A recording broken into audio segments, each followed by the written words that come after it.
네, 안녕하십니까. 두 남자 쇼 시작합니다. 2월 11일 방송합니다. 이양입니다. 반갑습니다. 네, 안녕하십니까. 이승원입니다.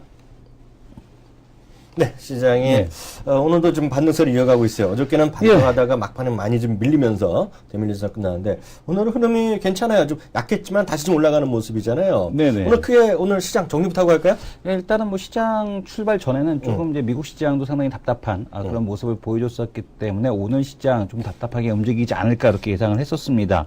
앨런 의장의 청문회, 의회 청문회를 좀 앞두고 있고요. 또한 우리 시장에서는 옵션 만기를 앞두고 있어서 시장이 조금은 지루한 박스권에 갇히지 않겠느냐라고 이제 그런 그 분석들이 있었는데 그럼에도 불구하고 외국인들이 매도를 하고 있음에도 불구하고 연기금의 매수세가 워낙 이제 지금 뭐 어떻게 보게 되면 외국인은 관망을 하는 것은 맞을 것 같습니다. 왜냐하면은 절대 매매 금액 자체가 이제 현재 시간대 1시에서도 6천억을 넘지 못하는 걸 봐서는 현재 외국인은 관망세를 지속을 하고 있는데 연기금의 매수세가 시장을 좀 뒷받침하고 있다. 그래서 이제 시장에 대한 쪽이 양호하게 오르고 있고 특히 이제 어제 그 중국 시장이 한 2% 정도 오르지 않았습니까? 뭐 이런 것들이 좀 투자 심리를 좀 많이 완화시키지 않았나 이렇게 보여집니다. 아 근데 외국인이 팔긴 너무 지독하게 팔아요. 올해 들어서 그나마 코스닥은 좀 샀는데 지금 그 코스피에서의 매도세가 만만치 않습니다. 오늘도 어제도 이어서요. 오늘도 한 300억, 400억 정도 순매도 나오고 있는데요. 여전히 어떤 펀드 환매 압력에서 자유롭지 못하다 이런 거 아니겠어요? 예, 일단은 뭐 외국인들 그 올해 1월 2일부터 시작해서 약 3조 원이 넘는 거래소에서 3조 원이 넘는 매도를 진행을 했고 코스닥에서는 지금 5천억 가까운 이제 그런 매수세를 진행을 하고 있습니다. 어제도 그 중소형주들 지금 보게 되면 코스닥에서 신고가가 갱신되는 종목이 44개다라는 말씀을 드렸었는데요. 그만큼 지금 대형주 블루칩 쪽보다는 대형주 쪽에서는 뭐 SK 하이닉스를 제외한 나머지 종목들은 그렇게 크게 지금 추세를 갖고 움직이는 종목은 뭐 네이버하고 SK 하이닉스 말고는 없는 것 같고요. 그리고 여전히 이제 중소형주 섹터에 대한 쪽들이 좋은 모습들을 보여주는 것 같습니다. 맞습니다. 그리고 오늘 시장에 약간 저는 그래요. 지수는 올라가는지 모르겠지만 저는 상당히 지저분하다는 생각이 들더라고요. 지저분하다는 생각이요? GS건설은 뭐 오늘 외국기가 좀 사면서 아침에 보니까 좀 올라가는 듯하지만 오늘 난데없이 대우건설이요. 완전 이거 뭔 지랄이에요? 이거 한마디로. 저에다 완전 부인하니까 또 보합까지 강보합까지 올라오고 좀 보셨어요? 네, 봤습니다. 이거 어떻게 좀 해야 돼? 이런 애들.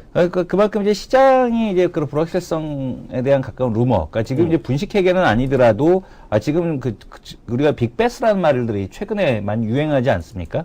그만큼 이제 부실을 털어내는 이제 그런 흐름들이 지금 많이 이어지고 있다라고 보셔야 될 것 같습니다. 그래서 오히려 좀 나쁘게 보시기보다는 현재 갖고 계시는 분들에게는 좀 조마조마하고 속상한 일들이겠으나 4분기 실적 발표가 좋지 않게 나오는 기업들 오히려 지금 주가 실적에 대한 흐름이 바닥으로서 턴할 수 있는 그런 기회를 잡아가고 있다 이렇게 보셔야 될 것 같습니다. 회사 측에서 뭐 저변 부인한 거죠? 지금 그 내용에 대해서. 그리고 그 대우건설 이거 산업은행 거 아닙니까 지금요?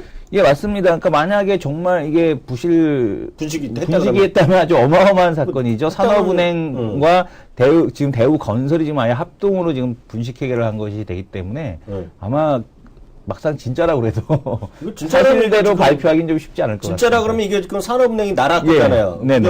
국영은행이죠 완전. 이거 제가 보기엔 넌센스 같은 얘기인데 아주 이거 그 국책은행인데 그럴 리가 없을 것 같은데 모르죠. 또 사람 일을 모르겠는데 회사 측에서 일단은 전면 부인했다고 하니까요. 주가는 일단 강보까지 왔는데 모르겠습니다. 이게 참 이런 게 전 모르겠어요. 이게 주가를 떠나서 시장 자체가 한마디로 지저분한 그런 장사란 생각이 드네요. 오늘 특징적인 주식 몇 가지만 짧게 한번 보겠습니다. 어떤 분들 벌써 황금박쥐님 보십니까? 이것도 보니까 얘기하기 싫네. 황금박쥐님. 왜요? 누가 특정 주식을 얘기하고 있는데요. 이거 속상해 이런 건 얘기하면요. 이 회사가 정말 RF인가 뭔가 얘기했잖아요. 그거가 그 모바일 인터넷 그런 거는 정말 관련 있는 거 맞아요? 뭐 어떤 거? 기가레인. 기가레인. 이 친구 괜히 못 들은 척 하고. 채팅창이 지금 안 보여갖고. 채팅창이 안 보여? 이쪽에 채팅창이 지금 보이지 않습니다.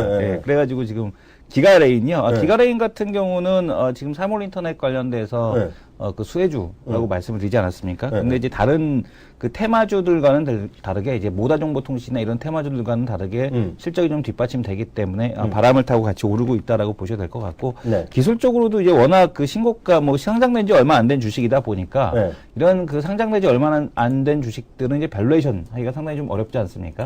그래서 이제 그런 흐름을 타고서 좀 오르고 있다 이렇게 보셔야 될 것 같습니다. 여전히 뭐 RF IMF 3월 인터넷에 대한 수혜주고 뭐 시가총액이 뭐 1,000억대 지금 초반대이기 때문에 네. 여전히 뭐 충분히 위로 올라갈 여력에 대한 쪽은 있어 보인다라는 말씀드리겠습니다. 갑자기 의젓하게 말씀하시는 것 같고요. 예. 무게감을 주시는데요. 딴 게 몇 가지 같이 좀 보면서 특징적인 거 몇 가지 확인해 보자. CJ CGV랑 CJ ENM이 다 같이 올라가고 있잖아요. 네. CJ CGV는 약간 뜬금없는 레포트가 나왔습니다. 사실 보면 겨울왕국 저도 얘기 많이 했지만 겨울왕국의 효과가 CJ CGV 장난이 아니다 이런 레포트가 나왔는데요. 네. 아침에 코멘트를 좀 하긴 했는데 약간 뜬금없죠. 이렇게 극장이 얘네만 있는 게 아니고요. 네네. 다만 이런 거 있을 겁니다. 전통적으로 1분기에 별로 극장 매출이 별로 안 좋았던 모양이에요. 예. 이것 때문에 극장이 많이 좀 살아날 것이다. 예. 그래봤자 그렇게 크게 증가하진 않을 텐데요. 왜냐하면 또 어제도 말씀드렸다시피 이게 월트 디즈니 영화는 100% 제작 배급을 자기네가 직접 하거든요. 네. 그 해봤자 극장 수수료 수입 정도인데 예. 그게 뭐가 있을지 모르겠습니다. 여하튼 그거랑 상관없이 CJ ENM 같은 경우는 저는 매력이 있다고 보고 있어요. 왜냐면 엊그저께 보여드렸다시피 월트 디즈니 있잖아요. 네. 그것도 주가 툭 올라갔거든요. 예, 그래서 예. 다시 한번 오늘 새벽에 사상체육가로 마감했습니다. 거기다가 또 말씀드리자면 사실 그거를 굳이 얘기하면 그렇지만요. 어저께 제가 저거 얘기했잖아요. 레고 무비라고 나와갖고 미국에서 애가 있었기 때문에 레고 애들이 레고 네. 같은 거예요? 아직 레고 얘기잖아. 환장을 하죠. 환장해요? 예, 예. 아마 그 집도 레고 무비가 아마 이번 달, 3월 달에 우리나라에 개봉한, 2월 말인가 3월 말에 우리나라에 바로 개봉하는데요. 네. 사상 최대의 애니메이션 첫 주말 기록을 세웠어요. 6,900만 달러. 또보 시리즈를 능가하는 게 레고 시리즈입니다. 근데 이제 작년에 우리나라가 이제 또봇이 이겼는데, 네. 여하튼 지금 레고 무비라는 게 나왔어요. 아마 그 집도 아마 가서 볼 것 같은데. 아무래도 레고가 최근에 이제 어떤 거를 많이 했냐면, 레고 블럭을 갖고 애니메이션들을 많이 했습니다. 그러니까 단순한 만화가 아니라 레고 블럭으로 아예 플레이 애니메이션처럼 레고 블럭을 갖고 애니메이션을 많이 만들어 왔었거든요. 그래서 아마 그런 차원에서 또한 이제 영화가 나오지 않았겠느냐라고 보여지는데 아무래도 뭐 레고라는 이름만으로도 충분히 흥행이 보장이 된다라고 볼 수 있을 것 같습니다. 그리고 오늘 처음으로 거래가 터졌죠? 인터파크 INT가 터지니까. 왔다 갔다 터지다 보니까 당연히 인터파크도 오늘 같이 밀리고 있는데요. 저는 뭐 개인적인 생각 여러 번 말씀드렸으니까 알아서 판단하시면 될 것 같고요. 또 굳이 또 특징들 몇 가지 찾아본다 그러면 여전히 저런 쪽 아닌가 싶습니다. 먹고 마시고 이런 거 있잖아요. 음식료. 그 대상이라든가 CJ 제일제당 그리고 농심 이런 시리즈들 있잖아요.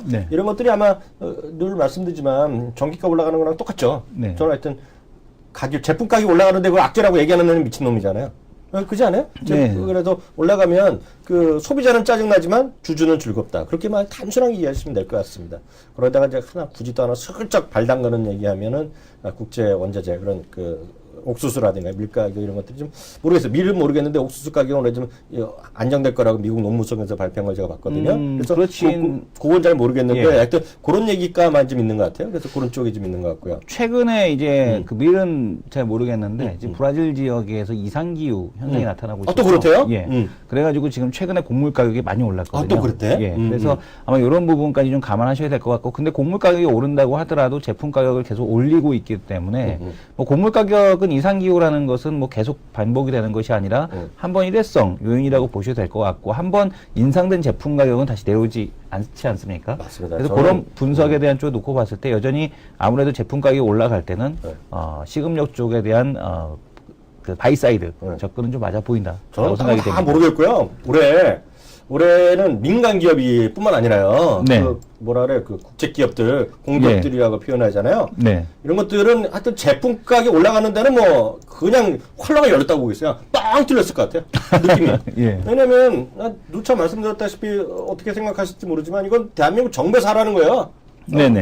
전기값을 올려놨는데 딴 건 어떻게 안 올리겠어요. 전기가 올리고 다 올라가고 가스값도 올리고 그런데 여기서 무슨 제품 가격 올릴 뭐 눈치 보는 것도 아니지만요. 눈치 볼 필요가 어디 있어요.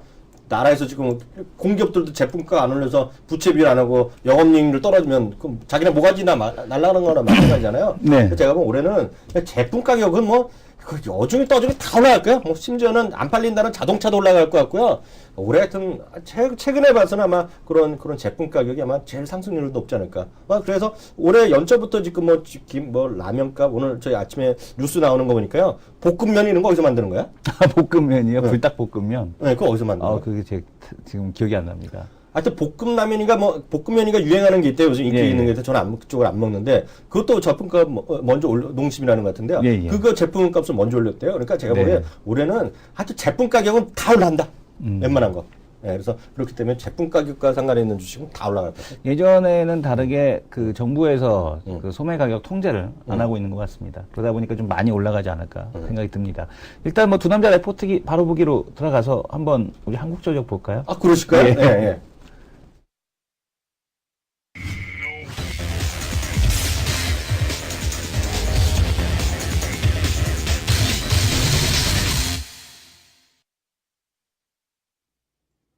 네, 그 두 남자 레포트 바라보기 코너로 바로 넘어가죠. 오늘 또 준비한 종목이 한 두 가지 있겠는데 바로 예고 드렸던 대로 한국전력부터 바로 가볼까요? 네. 한국전력 지금 화면을 보시게 되면 깜짝 놀랐습니다. 오늘 보고서가 13개가 나왔습니다. 너도 나도 지금 온 증권사에서 너나 할 것 없이 전부 한국전력을 무조건 사야 된다. 지금 화면을 보시게 되면요. 잠깐만요. 네. 다가 아니라니까요? 네네. 다가 아니라 중립도 있고 이런 애들 네네. 홀드가 이상 두세 명 있어. 예, 홀드 두세 명 정도 네. 있는데, 네. 홀드는 아주 뭐 그 소수 의견이고요. 대부분이 매수에 대한 쪽, 매수, 그 다음에 매수, 그 다음에 대부분이 매수, 의견에 대한 쪽을 제시를 하고 그 있습니다. 위원님 따라가는 거 아니야? 위원님이 따라간다뇨? 내가 맨날 전부 다. 얘기했잖아. 예, 맞습니다. 관심법에 들어가 있는 주식이라고. 관심법에 들어가 있는 주식. 예. 그 중에서 오늘 뭐 역시 키움증권에서도, 키움증권 아주 뭐 제목을 아주, 드라마 제목같이 줬습니다. 뭐야? 큰 돌이 구르기 시작한다. 대키움증권에서 네네. 제가 이제 대키움증권에서 고급 쓸 때 이런 표현을 하거든요. 뭐야? 도토리 3번 굴러봐야 소용없다. 어. 큰 돌이 호박이 떼구라고 한번 구르는 것만 못하다라는 얘기 했는데 그게 뭐냐면 탄타 백날 치는 것보다 큰 돈 들여갖고 자산 크게 들어가서 한번 이렇게 제대로 한번 먹어주는 게 사실은 수익률에서는 왔다다라는 얘기를 드리는 거거든요. 근데 이제 그런 고도로 치는 남자였어요? 고돌이도 칩니다. 고돌이도 그래요? 왜냐하면 이제 그 화목 차원을 위해 가족 화목을 위해서 고돌이도 치는데 지금 제목을 보게 되면은 큰 돌이 구르기 시작한다라는 제목의 한국전력인데요. 올해도 한국전력을 좀 보시게 되면 올해도 추가적인 지금 그 보시게 되면은 추가적인 가격 인상 요인에 대한 쪽이 충분히 있습니다. 지금 보시게 되면은 올해 실적에 대한 쪽 기준으로 작년에 지금 이제 영업이익만 영업이익이 1조 5천억이 지금 흑자가 났었고요. 근데 순이익 기준으로는 1,800억인데 6년 만에 지금 흑자가 기록이 됐습니다. 6년 만에 흑자인데 지금 보시게 되면은 올해 지금 영업이익이 6조 원 가까이 될 것으로 보고 있고요. 순이익도 2조 5천억 원. 내년에는 7조 5천, 내년에는 이제 7조 5천억에 가까운 이런 영업이익을 기록할 것으로 보고 있습니다. 잠시만요. 그 영업이익에 비해서는 이익이 순이익이 많이 주네. 예, 맞습니다. 지금 여러 가지 그만큼 부채가 많다는 건가요? 네, 여러 가지 이제 그 잘 비용에 대한 모르겠네, 쪽이 나는. 상당히 좀 많이 있고요. 그리고 이제 그런 이제 법인세라든가 이런 세금과 관련된 부분에 대한 쪽이 있기 때문에 순이익은 줄어들지만 어찌됐든 간에 뭐 7조 5천억의 영업이익이 발생된다라는 거. 그리고 이런 현금을 누적을 시켜서 부채를 상환해 나간다라는 점. 그리고 또한 그 자회사 매각이라든가 자산 그 매각을 통해서 부채를 감소시키겠다라는 의지 자체가 충분한 주가 상승에 대한 모멘텀이 될 수 있을 것 같고요. 뭐 연료비 감소 이런 것들보다도 가장 중요한 거는 지금 올해 그 저게 있습니다. 지금 보게 되면은 유연탄 개별 소비세 부과에 대한 석탄세라고 내가 며칠 전에 얘기한 거 네네. 그거잖아. 예, 맞습니다. 유연탄에 대한 개별 소비세 부과. 근데 이제 반대로 또 LNG에 대해서는 개별 소비세를 인하를 또 해준다고 합니다. 그럼에도 불구하고 유연탄 개별 소비세에 대한 인상 폭이 좀 더 연료비에 미치는 영향이 크기 때문에 지금 그 추가적으로 전기요금을 올해도 2.6% 정도 상승시켜야 되는 요인이 발생하고 있다라는 분석들이 나오고 있습니다. 그래서 올해도 전기세는 좀 추가적으로 올라간다라고 생각을 하셔야 될 것 같고요. 전기세에 대해서 좀 부담스러우시더라면 한국전력을 사서 전기세를 조금은 어떻게든지 좀 이렇게 그 커버하는 그런 그 투자를 좀 하실 필요가 있지 않나라는 맨날 생각이 누가 듭니다. 그거 얘기하던 거네. 네, 어떤 거요? 제가 그런 표현을 제가 맨날 했었잖아요. 그러셨습니까? 아, 이 친구는 자기가 말하는 것만 듣고 MTN을 안 봅니다. 아니 여기서도 내가 몇 번 얘기했는데 예. 우리 이성원 대표가 문제가 하나 있어요. 우리 네네. 시청자분들, 우리 키움 고객분들을 좀 인식하셔야 되는데요. 이성원 대표의 큰 문제는 말을 잘하고 똑똑하고 다 아는데요. 남의 얘기를 안 들어요. 귀를 담아 듣지 않습니다. 그것도 바로 옆에 사람 얘기하는 걸 안 들으면 도대체 누구 얘기를 들어야 되는 거지? 네.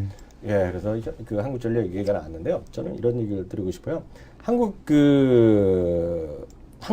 전력의 포인트는 딱 두 가지라는 생각을 갖고 있습니다. 네. 첫 번째는 저 청와대부터 예. 국무총리의 네. 지금 장관, 뭐 국무총리, 부총리 이런 사람들 있잖아요. 한결같이 얘기하는 거 있어요. 비정상의 정상화. 쉽게 얘기하면 그거 아닙니까? 적지 않은 사업 하는 거 있잖아요. 네. 적지 않은 사업. 원가도 안 되는 거, 이런 거 돈 받고 있는 거. 말이 비정상이잖아요, 한마디로요. 그쵸. 그거 정상화 시키라는 거죠. 전기가 올라가는 겁니다. 아직까지요, 제가 보는 레포트에 따르면요, 아직까지요, 한국전력의 영업 비용에 대비 전기 요금은요, 95%밖에 안 되고 있어요. 원가 대비. 네. 그 5%를 무조건 올려줘야죠. 기본적으로. 거기다가 또 조금이라도 해야 되니까 또 올라가는 것이고요. 거기다가 부채 감소가 있어요. 부채 감소. 예. 부채 감소니까 우리 여러 번 우리 전주원 스트레이티스트가 얘기했잖아요. 네. 부채 감소하는 건 뭐야? 땅을 팔든지 멀쩡한 집을 팔든지 뭘 팔아야 될 거 아니에요. 근데 그 중에 이제 핵심이죠. 삼성동에 있는 거 있잖아요. 한국전력. 예, 그거가 이제 뭐 삼성이 한다, 뭐 현대가 한다 얘기가 나오는데 여하튼 그거를 해결을 봐야 되는 것이 또 하나 문제가 있어 보이고요. 또 하나 세 번째는 정말 이것도 마음 아픈 얘기인데요. 한국전력을 비롯해서 우리 국영기업, 공기업이라 그래 이런 친구들 있잖아요. 국영기업들이요. 방만한 경영 있죠. 방만한 경영. 네. 각종 예를 들어서 뭐 거의 한국전력이 그렇다는 게 아니라 저 신문보나 이런 거 언론에 본 것만 얘기하면은요. 예를 들어서 말도 안 되게 복지 주는 거 있잖아요. 예를 들어서 처가에 사돈의 팔촌까지 뭐 하는데 뭘 준다거나. 예를 들어서 애가 유학 갔는데 유학 비용에 상당분을 뭐 준다거나. 그리고 자식의 뭐해서 치과 비용을 엄청나게 뭐 한 걸 다 해준다거나. 그거 다 지금 없애라는 거 아니에요? 네. 그잖아요. 그리고 뿐만 아니야. 노조뿐만 아니라 임원들 있잖아요. 임원들 말도 안 되게 예를 들어 쓰는 거 있잖아요. 뭐라 그래, 카드. 항공비 이런 거 있잖아요. 다 삭감하거나 반납하라는 거잖아요. 네네. 그거 뭐예요? 뉴스에 나왔는데 그게 뭐예요, 그거? 그거는 기본적으로 그 친구들한테 짜증나죠. 어저께까지 예를 들어서 한 달에 100만 원 쓸 수 있다 그러면 이거 30만 원밖에 못 쓰라는 거 아니에요? 네. 그 70만 원이 어디 가겠어요? 어디 간다고요? 그 70만 원. 제가 받으면 좋겠습니다. 주주한테 간다는 거죠. 주주 제 말은. 주주한테 간다는 건 뭐예요? 주주한테 간다는 것은 주식의 호재라는 얘기죠. 네, 기업 가치가 그만큼 이제 증가할 것 그래서 저는 같습니다. 한국전력이 얼마만큼 갈지 여기 말한 대로 뭐 6만 원 갈지 5만 원 갈지 저는 솔직히 모르고요. 그것까지는 자신이 없는데요. 제 느낌으로 그냥 있는 그대로 하나 말씀드려도 될까요? 제 네, 느낌. 말씀해 뭐 틀리더라도 할 말 없는데요. 주가에 뭐 단기적으로 맞추는 건 뭐 하나님도 모르고 부처님도 모르고 아무도 모르잖아요. 근데 저는 하나 생각하는 게 있어요. 작년에는요, 이렇게 조그만 주식 있죠. 예를 들면 제가 예를 들어서 네. 이 대표한테 얘기하면 미안하지만 기가레인 같은 거 못 사도 상관없어요. 네네. 못 사고 확 올라가더라도 속상하다, 마음 아프다, 그냥 그거예요. 그냥 기가레인 누가 몰라요. 저도 아직 잘 모르거든요. 근데요, 하이닉스 있죠. SK하이닉스. 네. 이런 거 보고 나서 못 사면요, 짜증 제대로 납니다. 제대로 나요. 떨어질 때 같이 떨어지는 건 상관없는데, 뻔히 살 수 있는 거 못 샀는데 올라갔잖아요? 작년에 2만 얼마 했었잖아요. 사라고 그렇게 기회를 엄청나게 줬죠. 그러니까 4만 원, 3만 9천 원 이번에 못 가고 떨어질지 모르겠지만, 이 정도에도 많이 올랐잖아요. 네. 이거 못 사면 짜증나는 거거든요? 제가 할 때 딱 한국전력이 마찬가지예요. 한국전력 값이 얼마야, 값이? 이거 3만 5, 6천 원이잖아요, 지금 이거요. 이거 너무나 뻔한 거. 대한민국의 애들도 다 아는 회사거든요, 이거? 이런 게 올라가는데, 안 사고 있다, 못 올라가면, 같이 떨어지는 건 상관없어요. 샀는데 뭐 10%? 온 국민 떨어졌다. 됐죠, 오케이, 영어로 하면. 근데 이게 막 4만 5천 원 가잖아요? 전기세 많이 올라가고 여름에 더워 죽겠는데 에어컨 시원하게 못 틀고 한국전력 못 사갖고 짜증나고 이러면 진짜 여름에 2배로 짜증나겠네요. 진짜 짜증나죠, 진짜 짜증나. 2배로 짜증나겠네요. 네, 그래서 제가 봤을 때는 그런 이런 한국전력 이런 것들은 모르겠습니다. 좀 잘 좀 네. 판단하시고, 뭐 제 얘기가 중요한 게 아니고 이성원 대표가 중요한 게 아니라 키움증권에 거래하신 분도 있을 것이고 뭐 주위 분들 있잖아요. 정말 기업 분석 제대로 하는 분들이요. 차트 이런 거 보지 마시고요. 좀 제대로 한번 보시고 나서 판단하시면 좋을 것 같습니다. 거기까지 하고요. 추가적으로 기타 특징적인 주식이 있으면 레포트 나온 주식 있으면 몇 가지 또 얘기해 보죠. 예, 오늘 EPS 추정치가 상향되는 종목들을 한번 보겠습니다. EPS 추정치가 상향되는 기업들 여전히 오늘 뭐 한국전력 뭐 계속해서 나오고 있고요. 지금 S맥이라는 기업, 그러니까 지금 이제 글로벌 동종업체 대비 과도한 디스카운트다라고 해갖고 오늘 소폭 이제 상향을 시켰는데 최근 들어서 이 핸드셋 부품주들에 대한 주가가 조금씩 계속해서 움직이고 있습니다. 지금 그 갤럭시 S5에 대한 출시를 앞두고서 움직이고 있는데 갤럭시 S5의 그 판매 환경이 녹록치는 좀 않다라는 거 염두를 좀 해두셔야 될 것 같고 중국의 공장이 있느냐 없느냐가 관건이다라는 말씀을 다시 한번 드리겠습니다. 그 외에 EPS 추정치가 하향되는 기업들을 보시게 되면요, 뭐 일부 뭐 한국전력을 하향시킨 곳도 있고요. 그 다음에 지금 보시게 되면은 한솔재지라든가 아니면은 뭐 그 네페스라든가 이런 기업들도 일부 소폭 하향 조정이 되었습니다. 한 종목만 시간이 좀 여유가 있으니 한 종목만 더 보자. 네. 현대 로템 한번 보겠습니다. 현대 로템이요? 현대 로템 레포트가 좀 준비됐는지 모르겠는데요. 대신증권에서는 나온 레포트인데요. 제목이 좀 약간 어찌 보면 섹시해서 선택했습니다. 이 레포트는 30 몇 페이지이기 때문에 상당히 양이 많아서 저도 보다 포기했어요. 너무 길어갖고 포기했는데요. 재미나는 것은 대신증권에서 나온 레포트인데요. 또 고급상한 또 여자분이 애널리스트로 나와 있어요. 대박인데요. 사진을 이렇게 크게 넣으셨네요. 이자, 지자, 윤자, 이지훈 애널리스트가 쓴 건데요. 딱 보면 멀리 보면 이만한 주식 없다는 것인데요. 정말 멀리 봐야 돼. 너무 자세히 보면 머리가 아플 수 있다는 생각이 드는데요. 딱 이것만 보시면 좋을 것 같아요. 지금 이게 글로벌 3위까지 올라간다고 합니다. 글로벌 3위요. 뭐가 3위라는 철도 차량에서. 철도 독점 공급, 국내 철도 독점 공급 업체로서 철도 제조 쪽에서는 글로벌 3위. 예. 그래서 철도 부분에서의 글로벌 3위라고 보셔야 될 것 같고요. 이미 우리나라 우리나라 그 KTX뿐만 아니라요. 네. 그리고 요즘 보면 이제 여러 가지 북한 얘기도 나오고 대륙 횡단 이런 게 나오는데요. 그런 것들은 장기적인 성장성이 분명히 있어 보이고요. 또 하나 있는 것이 뒷부분에 나오는데요. 플랜트 분야입니다. 플랜트 분야. 플랜트 분야. 플랜트 분야가 기본적으로 뭐냐면 현대자동차라든가 현대제철의 공장 확대 이런 거 있잖아요. 네. 신증설에 들어가는 건데 현대제철에 관한 그런 장기적인 그 자동차에 대한 그런 거 얘기를 하시면 좋을 것 같습니다. 오늘 좀 시간이 좀 오버됐는데 오늘 중요한 또 오늘 전문가가 나오셨기 때문에 현대 로템은 저희가 내일 자세히 좀 해드리도록 하겠고요. 현대로템 뭐 단계 급한 게 아니니까요. 내일 꼭 하면서 시간을 맞아 해드리도록 하겠습니다. 다음 코너로 바로 넘어가죠.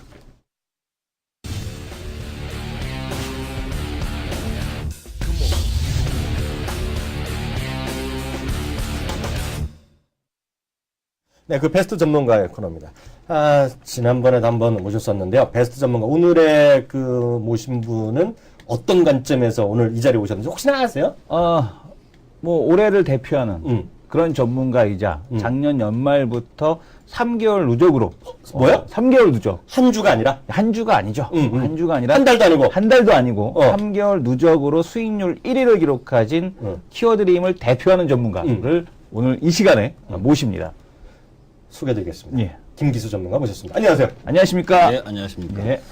뭐 그런 이야기하면 쑥스럽네요. 그런데 근데 어찌 보면 약간은 기고만장한 표정으로 말이에요. 뭔가 좀 당연스럽게 얘기하시는데 얼굴 표정이 엄청 바쁘세요. 지금 막 어제 오늘 공개 방송 하고 나오셨죠? 예, 공개 방송하고 있습니다. 정신도 없고요. 그러니까. 예, 배고픕니다. 진짜 이 대단하신 게 뭐냐면 우리 개인 투자자들이 수익률이 시장 수익률 이상 비트하지 못하는 이유 중에 대표적인 케이스가 가는 주식을 일찍 팔아먹기 때문에 그렇거든요. 근데 우리 김기수 전문가님은 이 주식이 간다라고 판단이 들면 계속해서 그 주식을 반복적으로 트레이딩 하시지 않습니까? 이번에도 역시 그렇게 트레이딩 하셔갖고 주식 수익률이 올라오신 거죠? 예, 그건 뭐 당연한 거죠. 예. 물어보는 사람 쑥스럽게 당연한 걸 보고 오셨네요. 예. 뭐 또 대답해야 됩니까? 뭐 여기에 우리 그 시청자 친학회의 분들도 참 많이 들었을 겁니다. 김 기수 하면 저놈은 뭐 네이버밖에 얘기를 안 하냐. 그러신 분들도 계실 거예요. 그런데 지금 이제 네이버 한번 보면 75만 원, 뭐 74만 원 왔다 갔다 하네요. 그죠? 네. 예. 그런데도 여기서도 더 사라고 공개 방송에서 이야기를 합니다. 많이 올라왔죠. 뭐, 제가 이 43만 원부터 매매했었던 걸 보면 엄청나죠. 예. 그러니까 그 정도로 많이 올라온 종목이고 또 이제 한 종목을 비교해서 설명드리겠습니다. 많이 떨어졌죠. 네. 제가 이제 무슨 이야기를 하려면 이 시장에서 우리가 그 개인 투자가들이 가장 큰 우를 범하는 것 중에 하나가 가격이 싸지면 주식을 쉽게 사고 가격이 오르면 주식을 쉽게 사질 못합니다. 그죠? 그러니까 그 이학영 전문위원도 그랬었죠. 그런 안타까움 아시죠? 저는 아는데 저는 아주 떨어지고 싼 주식 보기도 싫어하죠. 네. 저도 마찬가지입니다. 저는 계좌에서 이런 종목이 있으면 뭐 지금은 반등 들어올 때 됐어요. 혹시 이 종목을 갖고 계신 분한테 지금 이야기하는 게 아니고 그러니까 시장의 중심에서 어디에서 움직이고 있는지 그거에 대한 이제 생각을 좀 할 필요가 있다라는 걸 다시 한번 보여드리기 위해서 한 거고 궁극적으로는 시장 어렵잖아요. 그렇죠. 그죠? 어려울 때 강한 종목이 위기에서 강한 종목이 시장이 좋아지면 어떻게 되겠습니까? 네. 그건 이제 스스로 찾아야 되는 답이지요. 이런 질문을 좀 드리고 싶습니다. 여기 보니까 칭송하는 글들이 많이 올라오고 있어요. 이거 웬만한 전문가 나와서 이렇게 올리시는 분이 없는데요. 그만큼 핫한 전문가이신 것 같은데요. 제가 2주 전에 나왔을 때도 똑같은 질문을 한번 드렸거든요. 예. 처음 김기수 전문가는 오늘 처음 와서 공개 방송 하실 때도 아마 그런 강의나 이런 걸 하고 계실 거라고 보는데요. 혹시 여기 계신 분들한테 또 이런 말씀을 드리면 똑같은 질문을 드리고 싶은데요. 네이버라든가요. 앞서 뭐 SK하이닉스 이런 것들 있잖아요. 이렇게 쉽게 얘기해서 잘 나가고 있는 주식들이 있단 말이에요. 이런 주식을 판단할 때 가장 중요한 포인트는 뭐라고 보세요? 어떤 확신을 가져야지 이런 주식을 계속 살 수 있을까요? 참 주식이라는 게 한마디 어려운 거 아시죠? 그렇죠. 예. 네. 그러니까 시장의 상황이라든지 글로벌 자금의 움직임이라든지 이건 이제 거창한 거고 그렇죠. 네. 중요한 건 단기적으로 그 종목이 그 업종에서 1등 할 수 있는 기업이냐. 그죠? 네. 그게 가장 중요합니다. 저는 2등은 세상에서 알아주지가 않잖아요. 그죠? 그러니까 여러분들도 마찬가지 아닙니까? 그죠? 그러니까 그래서 항상 1등이 될 수 있는 패러다임을 이겨낼 수 있는 그런 업종과 종목을 공략하는 것. 그것이 가장 기본이다.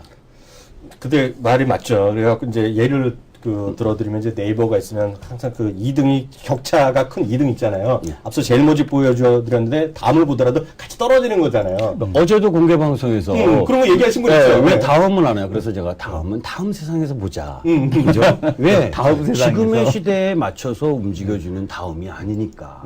그죠? 글로벌 시장의 움직임과 글로벌 산업의 성장 동력을 갖고 있는 네이버가 여러분들 다음 보세요. 좀 묻습니다. 네이버 보세요. 다음 보세요. 검색에서도 안 되잖아요. 그죠? 검색에서도 안 되고, 이 SNS 쪽 글로벌 추세도 못 따라가는 다음은 다음 세상에서 봐야죠. 왜 지금 세상에서 보려고 하면 지금은 네이버를 봐야 되는 세상이죠. 예. 그럼 똑같은 질문 다시 한번 드리겠는데요. 조금 더 지금 시청자분들 입장에서 그래도 좀 헷갈리는 게 있을 거예요. 네. 아마 새롭게 요즘 공개 방송 듣고 새로 회원으로 새롭게 되신 분은 계시잖아요. 네. 좋아 보여서 와더라도 막상 거기서 김 기수님이 지금이라도 네이버나 예를 들어 하이닉스를 하시는지 모르겠지만 하이닉스 같은 걸 사시라 그러면 어떻게 이 가격에 전문가님 사요 그러면 일단 제가 아는 김 기수님은 요즘 바뀌었는지 모르겠지만 호통을 칠 것 같아. 요즘 호통 안 쳐요? 그건 변한 거 없습니다. 변한 거 없죠.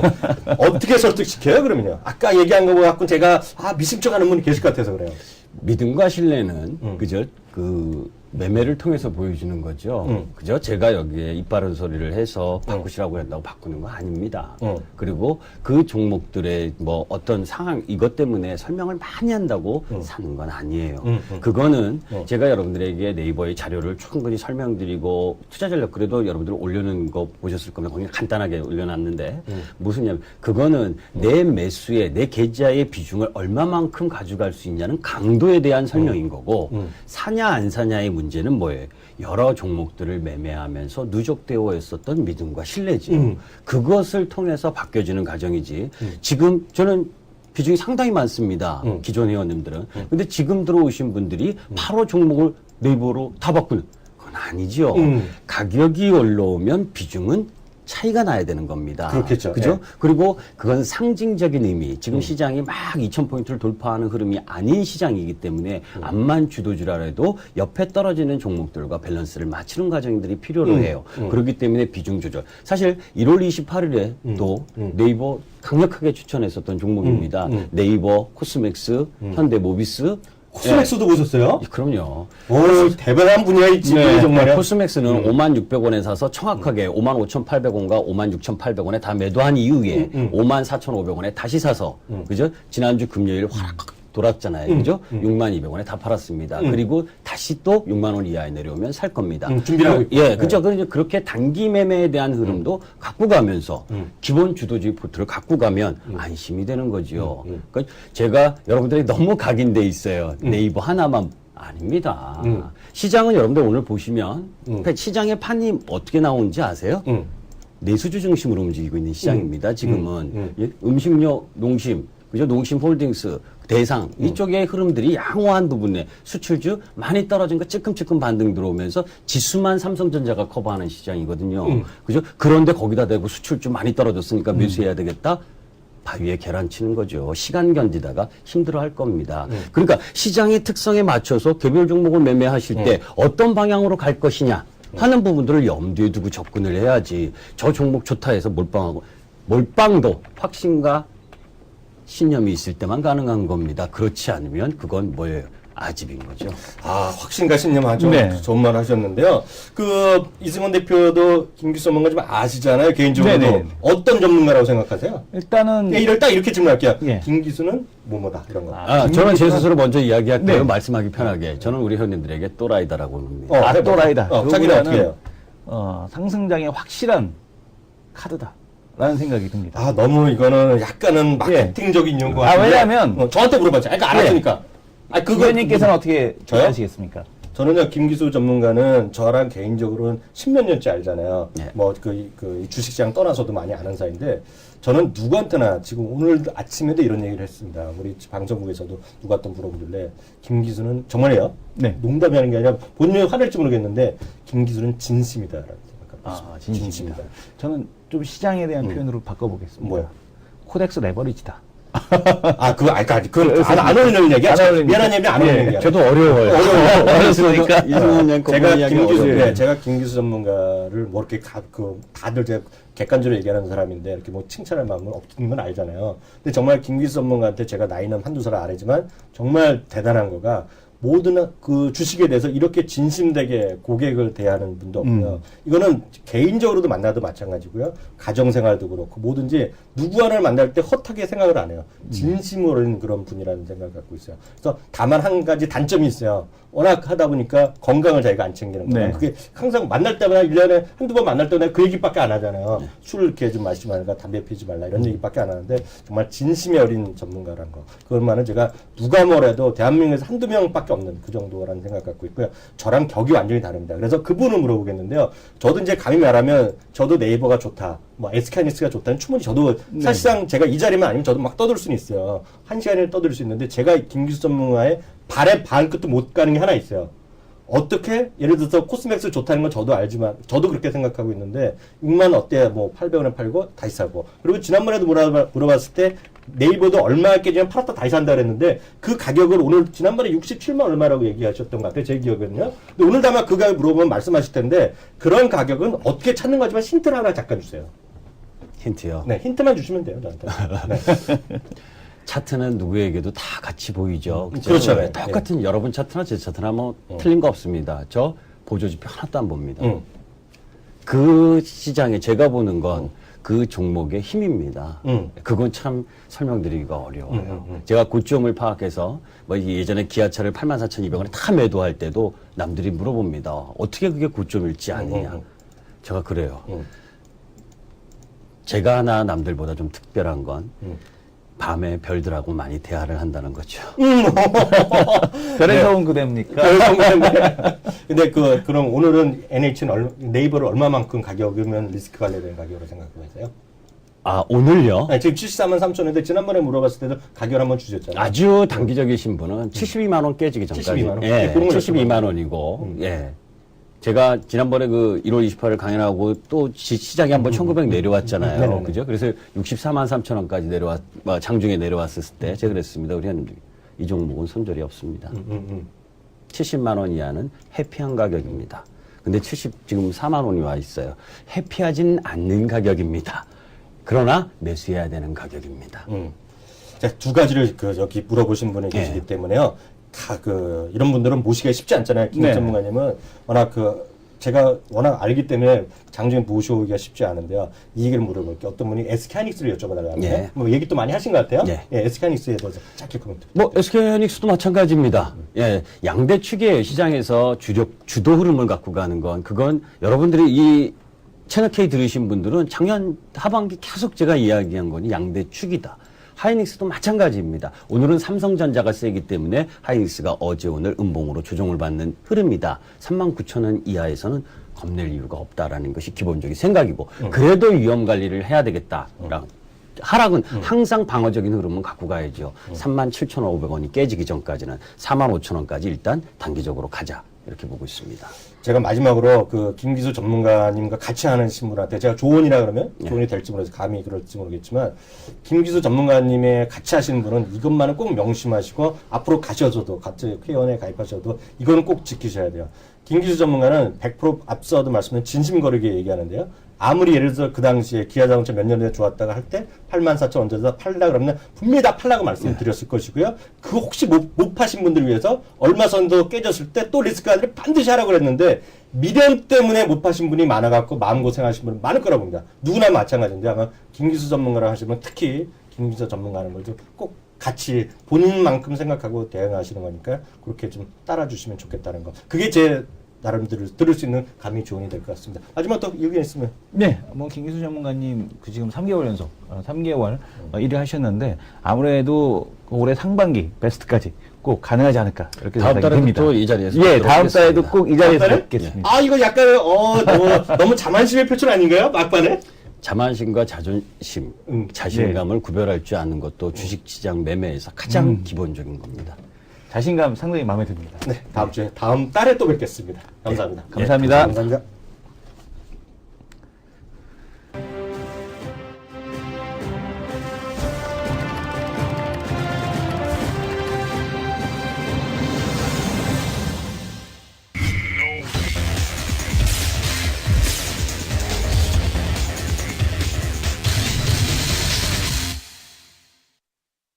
네, 오늘 많이 좀 시간이 늦어졌는데 또 남자 토크 배틀 바로 들어가도록 하겠습니다.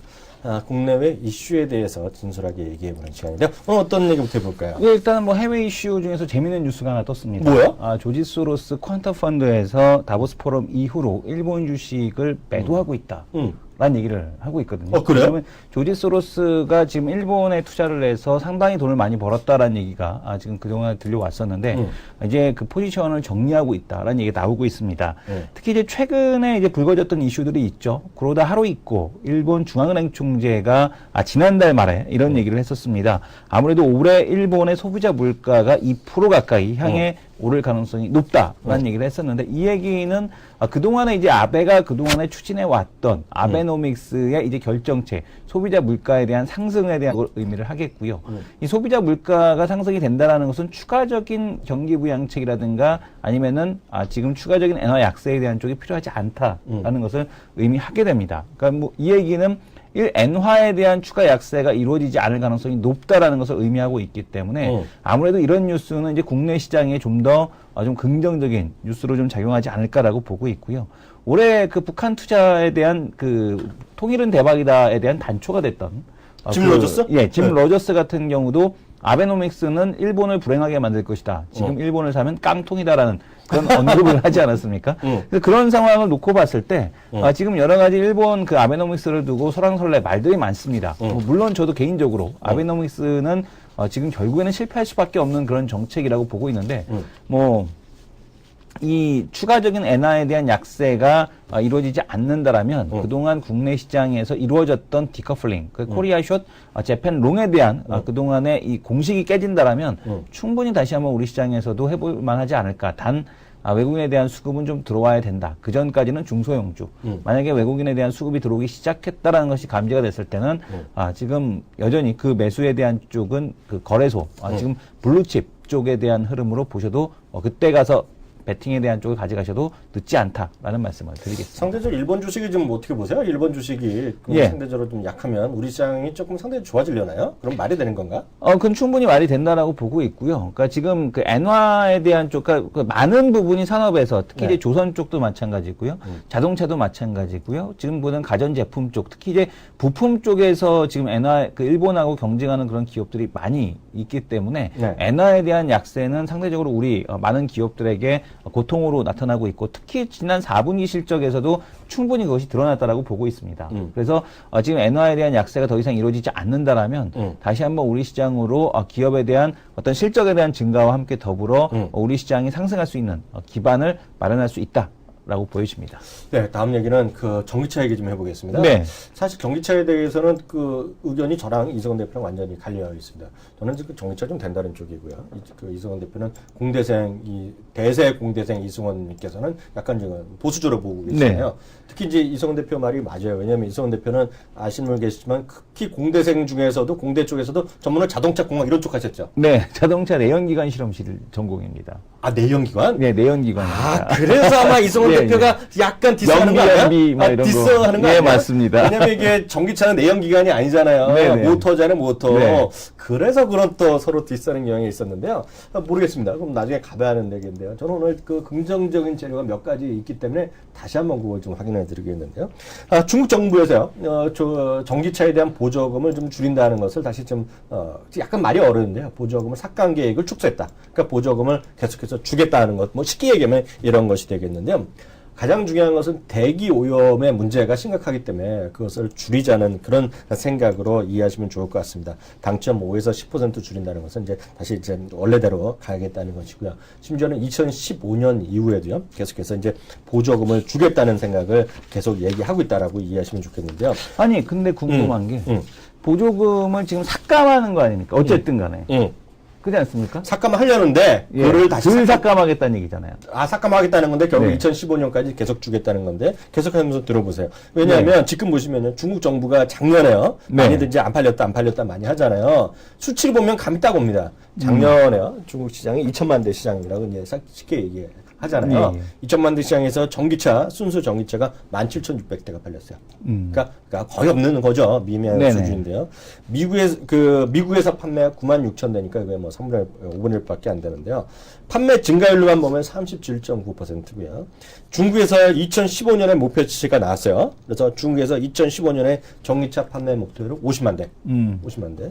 2020년에 500만 대 늘리는 게 목표라는 거죠. 그러니까 500만 대면 뭐 엄청난 규모라고 보시면 될 것 같습니다. 10대 중에 1.5대 정도가 이걸로 보시면 되겠는데요. 관련해서 우리나라 대한민국 정부도 가만히 있으면 안 되겠죠. 어저께 또 하나 발표를 했습니다. 국내 대기업, 중소기업과 함께 4세대 성장 동력으로 주목받는 전기차 배터리 개발에 본격적으로 나선다는 얘기하고 있고요. 그래서 우선 1단계를 2020년까지 뭐 최대 300km 이상 달리는 전기차를 개발해서 2천만에서 3천만 원대의 전기차 양산을 목표로 잡는다는 것이고요. 그리고 이제 폭스바겐 보면 더 여러 번 얘기했는데요. 저는 이런 모든 정책이라는 것들이 이런 거라는 걸 갖고 있어요. 제가 물론 엔지니어도 아니고 사실 전기차는 한번 제가 슬쩍 타본 적이 있어요. 미국에서 타본 적이 있는데 리프라고 닛산에서 나온 거 있거든요. 실제로 타본 적이 있는데 그걸 떠나서 기본적으로 아직까지는 우리 주위에 많이 없기 때문에 모르겠어요. 마음에 와 안다는 분들 많겠지만요. 단기적으로 볼 것이 아니라 장기적으로 보면 전기차는 뭐 수소가 될지 모르겠지만 기본적으로 대세가 될 가능성이 크다라는 생각을 여전히 갖고 있고요. 저는 그래서 쉽게 얘기해서 작년에 삼성 SDI 올라갔잖아요. 테슬라가 올라갈 때. 근데 테슬라 요새 빠졌다가 테슬라가 사상체육관 거 아세요? 오늘? 예, 알고 있습니다. 테슬라 오늘 사상체육관 또 쳤습니다. 쉽게 얘기해서 장중에 $199. 그래서 $200 근처까지 갔다 왔다가 $196 정도에 마감됐는데요. 전기차는 테마로 봐서는 안 되고 큰 산업의 어떤 흐름에서 도입기다라는 생각을 갖고 있습니다. 그래서 전기차 관련된 거는 뭐 어떤 자세한 내막이 있는 주식이 있는 건 모르겠어요. 물론 일부에서 뭐 특정 주식 얘기하는 사람도 있는데요. 그건 제가 봤을 때 제 자신이 말할 입장은 아닙니다. 제가 워낙 그거에 대해서 아직 아는 바가 없겠는데요. 그래서 사물 인터넷이라든가요. 이런 전기차 이런 것들이 하나의 큰 테마라는 거, 큰 산업의 도도한 흐름입니다. 이 정도는 전 의견을 다시 한번 확인해 드릴 수 있겠네요. 저는 뭐 전기차에 대한 쪽은 지금 방식으로는 좀 어렵다라는 의견을 여전히 고수하고 있고요. 오히려 수소연료 전지 자동차가 좀 더 시장의 대안이 될 수 있다라고 보고 있습니다. 그런데 이제 수소연료 전지 자동차 같은 경우도 가격을 낮추는 것이 여전히 관건이기 때문에 시장에서 도입하고 나서 좀 대중화되기까지는 시간이 좀 많이 걸린다라고 보여지고 있고요. 테슬라가 신고가 가는 것은 좀 상징적인 아이콘 정도로만 보셔도 될 것 같습니다. 지금 뭐 삼성 SDI라든가 코스닥에서 대표적으로 보고 있었던 뭐 일진 머티리얼스라든가 이런 기업들 같은 경우도 지금 뭐 전기차 이슈하고는 그렇게 크게 중기적으로 같이 동조화되지 못하고 있고 단발적으로만 지금 동조화되는 거 봐서는 국내 시장에서 어떤 이슈를 찾기는 아직까지 쉬워 보이지 않는다. 아무래도 올해 연말 정도가 좀 지나고 나서 어느 정도 매출이 가시화되는 거를 좀 눈앞에 둬야지만 그때부터 본격적인 움직임이 나타나지 않을까 이렇게 예상을 하고 있습니다. 네, 그 시장에서 그 전기차에 대한 그 시각이 이렇게 저당 다르고 네. 의성은 대표 다르고요. 또 수많은 애널리스트들이 있잖아요. 네, 맞습니다. 다르기 때문에 본인들이 잘 판단하셔갖고 이게 정답이 있을 수가 없잖아요. 증거만. 네, 맞습니다. 그리고 예. 전문가들의 시각이 다양하고 시각이 만약 같으면 주시장이 어찌 보면 역설적으로 보면 존재할 수도 없는 거죠. 이렇게 다양한 의견이 있다는 거 참고하시면 좋을 것 같습니다. 하나하나만 더 보죠. 해외 이슈 중에서요. 선진국이 지금과 달리 이머징 국가가 말이에요. 네. 그 돈이 계속 빠져나가는 데다가요. HSBC에서 이머징 국가 전체적으로 한 번에 나타난 PMI가 또 50이하로 또 떨어졌더라고요. 네, 일단 PMI 보기 전에 경기선행지수도 어제 같이 발표가 됐습니다. 그래요? 네. OECD 경기선행지수를 한번 보도록 할 텐데요. 지금 이제 그림으로만 보시면, 오히려 숫자보다는 그림을 보시면 확연하게 좀 이해가 되실 것 같습니다. 지금 보게 되면 일본 같은 경우도 이 지금 보시는 거는 이제 경기선행지수를 지금 의미하고 있는데요. 일본 같은 경우도 계속해서 상승 추세, 프랑스 상승, 지금 보게 되면 유로존 같은 경우 대부분 상승하는 모습을 보여주고 있고요. 지금 밑에 영국도 역시 마찬가지고요. 지금 보시게 되면 대부분 상승하는데 브라질로 이머징으로 대부분 넘어오니까, 바로 브릭스로 넘어오니까 이렇게 지금 처지는 인도 같은 경우도 지금 계속해서 지금 경기선행지수가 하향하는 이제 이런 모습들, 러시아 같은 경우도 올림픽에도 불구하고 동계올림픽에도 불구하고 하향하는 이런 모습들을 보여주고 있습니다. 이 얘기는 그만큼 이머징 마켓을 매도하는 이유 자체가 경기에 대한 쪽이 이머징 쪽으로 지금 확산이 되지 않고 있기 때문이다라고 보셔야 될 것 같고요. 어제 발표된 또 하나 이제 PMI 지수도 한번 보도록 하겠습니다. 이머징 마켓 PMI 지수를 보시게 되면 지금 보시는 그림인데요. 이머징 마켓 PMI가 여전히 지금 이렇게 4개월째 꺾여 있는 것을 볼 수가 있습니다. 지금 보시는 빨간색 선이 지금 이머징 마켓 PMI에 대한 선이고요. 그 다음에 이 밑에 검은색이 이제 GDP인데, GDP PMI가 이렇게 꺾여 있는 걸 봐서는 PMI와 GDP가 대부분 이렇게 방향성으로 이렇게 동조하는 걸 보여주지 않습니까? 그럼 2014년도 이머징 마켓의 GDP는 여전히 그렇게 크게 증가하지 않을 가능성에 대한 쪽이 높다. 우리 시장도 역시 마찬가지인데요. 지금 보게 되면은 우리 시장 같은 경우도 여전히 지금 보게 되면은 개선세가 지금 빨간색 선이 2014년도 1월 달인데요. 사우스코리아도 역시 마찬가지로 이런 모습을 보여주고 있다라는 것 등등을 놓고 봤을 때 투자 매력도에 대한 쪽이 외국인들 입장에서는 이머징이 좀 너무 떨어질 수밖에 없는 그런 상황이다라고 보여집니다. 네, 맞습니다. 그 시장에서 저러저니 이머징 마켓과 작년에 이제 우리나라랑 미국이랑 디커플링을 얘기 많이 했잖아요. 우리가 많았었는데 저는 올해는 작년에도 거의 비슷하긴 했지만 이머징 국가와 선진국, 특히 미국과의 디커플링 얘기가 많이 나오지 않을까라는 약간의 우려감이 있다는 것도 다시 한번 확인드리도록 하겠습니다. 시장이 계속해서 말씀드리지만 이런 종목별로도 크게 편차가 있기 때문에 제가 높아지면서 말씀드리지만 정말 하나하나 너무 차트나 이런 것만 보지 마시고요. 전문가들이랑 좀 잘 상의를 하셔가지고 같이 얘기해 보시고 주식 매매할 때 도움이 되시면 좋을 것 같습니다. 그리고 공개 방송은 오늘까지 한다고 그러잖아요. 김성근 작가에서요. 그러니까 저희 방송도 한 2시까지 여기 보시다가요. 2시 지나면 또 공개 방송에 들어가셔서요. 또 진솔한 얘기, 어떤 얘기, 여기 있는 것보다 더 더 직설적으로 얘기를 잘 할 거 아니에요. 들어가서 궁금한 거 찾으시면 될 것 같습니다. 앞서 우리 여기 지금 코멘트 나오신 거 보면 이제 전기차의 충전이나 이런 거 많이 얘기 나오는데요. 딱 한번 얘기한 것 같은데 대한민국에서 그래서 이 전기차를 가장 쉽게 잘 편하게 탈 수 있는 사람이 정해졌잖아요. 네. 누군지 아시죠? 정용진. 그러니까 엄청 그 정도 돈 많은 사람이라면 테슬라도 훅 사갖고 와서 전기 고속 충전 시설도 내 집에 한 딱 갖다 놨다. 그거 얼마나 좋아요? 가능하죠. 그 정도 사면 지금 누구나 살 수 있는데 말이죠. 근데 갔다가 못 오면 어떡합니까? 그러니까 그 정도 짧은 길에만 왔다 짧은 길에만. 짧은 거에만 왔다 갔다 하겠죠. 이마트 가실 때만. 모르지 어디 갈지 모르겠는데요. 아주 분당 판교 이마트 가실 때만 쓰시나 봅니다. 300km 정도 되니까 300km, 350km 나오는데요. 형님이랑 하나 더 말씀드리면 이 얘기를 하면 주시장 전혀 상관없는 얘기 하나 해드리면요. 근데 너무 이런 얘기 하니까 어떤 분도 또 디스하시는 분 계세요. 중요하지 않은 얘기 한다는데요. 모델 S이잖아요. 지금 팔고 있는 게 모델 S의 가격 레인지가요. 78,000달러 언저리에서 시작해서요. 한 92,000달러에서 99,000달러까지만 갑니다. 92,000달러에서 평균 가격은요. 한 9만 달러가 조금 넘거든요. 근데 보시면 평균 중고 가격 있잖아요. 97,000, 98,000입니다. 무슨 얘기냐면 중고 가격이 지금 신차보다 비싸요.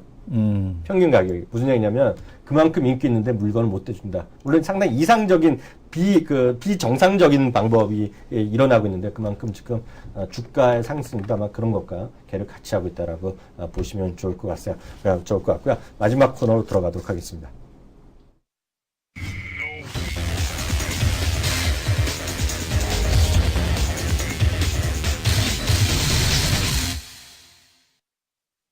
네, 어저께는 또 제가 또 진 줄 알았더니요. 네. 어저께는 소신이 모처럼 승리했어. 예. 그러니까 어저께 제가 막판까지 이기는 줄 알았더니 마지막에 동시효과 때 또 쏙 밀려갖고. 동시효과 때 하나뿐이 줬었어요? 아주 약간의 차이로. 그게 디테일이 있는 사람 없는 사람 그런 차이인 것 같아요. 물론 대세는 지금 이승원 예. 대표가 분명히 맞는데요. 그리고 게시판에 올라오는 분들도 뭐 거의 전적으로 이승원 대표 얘기만 하고 있는데 어쩔 때 보면 가끔 또 서운하게 돼요, 솔직히. 예. 많이 이승원 대표가 사람들을 풀었는지 말이에요, 이게. 좀 심하다 생각까지. 알바생 썼습니다.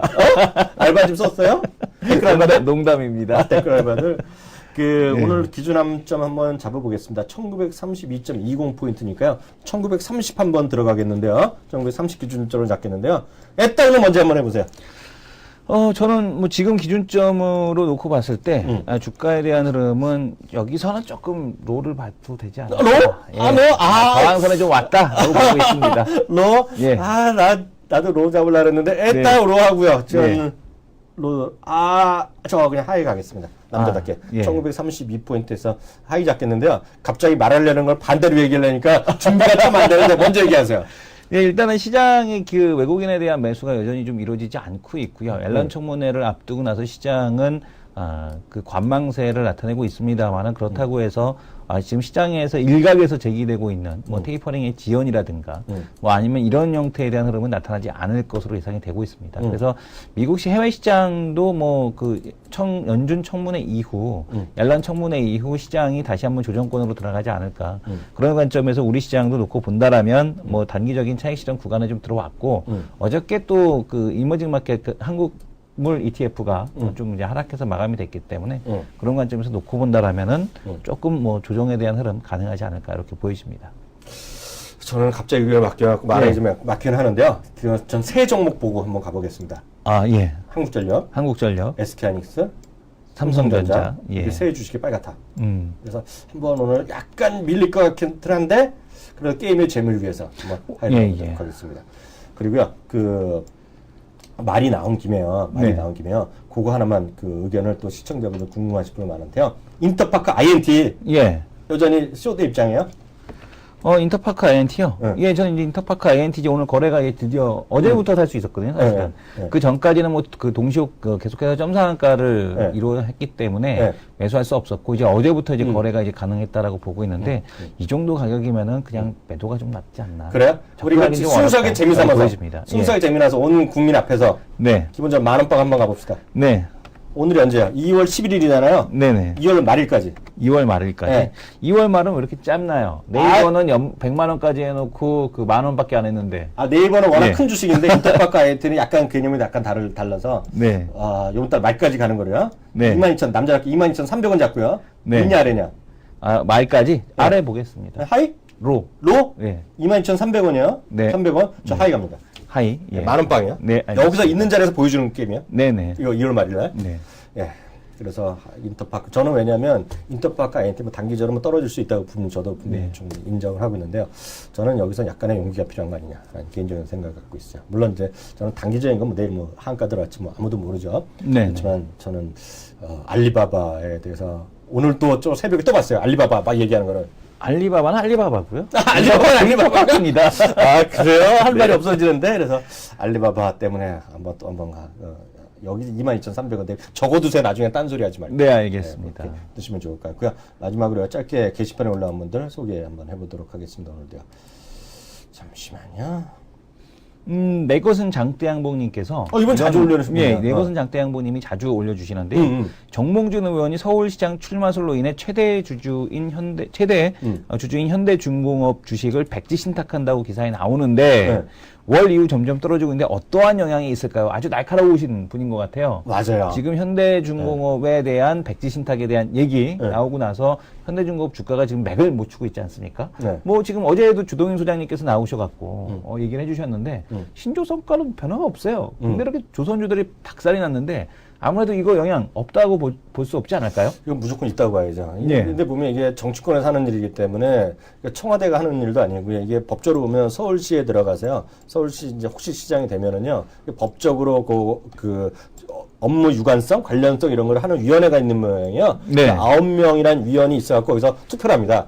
그 업무의 연관성 있다 없다 해갖고 연관성 있다 그러면 백지 신탁을 하거나 그냥 팔아버려야 되거든요. 네. 근데 이거는 아무도 모르죠. 그래서 정몽준 의원이 제가 알기에는 미국의 블룸버그까지 만나고 왔잖아요. 네네. 그래서 뭐 본인은 뜻대로 법대로 가겠다는 거니까요. 근데 내심으로는 백지 신탁하는 거 팔리기를 원하는 사람은 없을 거 아니에요. 그렇죠. 본인뿐만 아니라 자기 대대손손 정씨 집안이 있을 텐데. 네네. 근데 그건 뭐 아무도 모르죠. 근데 만약에 그게 그 법조계에서도 TV 보시나 뉴스 보신 분들은 의견이 엇갈린 거 있을 겁니다. 그래서 그건 잠재적인 악재는 분명히 있다라는 개인적인 생각 갖고 있어요. 그래서 그것만 없다 그러면 탑픽이 현대중공업이 맞는데 조선업종에서 지금은 전 조선업종에서 그 부분이 해결되기 전까지는 탑픽의 자리를 잠시 삼성중공업에 밀려준다. 정몽준 의원이 그 선언을 했나요?